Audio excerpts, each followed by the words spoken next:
شعری آها اسمش هم شعریه. شرک؟ جزوه دادم بهش. جزوه دادی؟ پیامک بیار. هولو؟ به دختر من میگه هولو؟ نه به خدا هلوه. دایره نگاه حاکم شام کوفه باشه. همه بخوابن.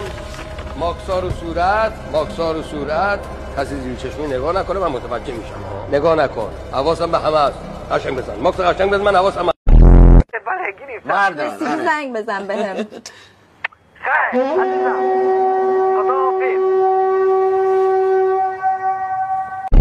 همین اول کار بگم که من شهرم به حضرت عباس قسم نخور دادا. تارگه من عرسو عامله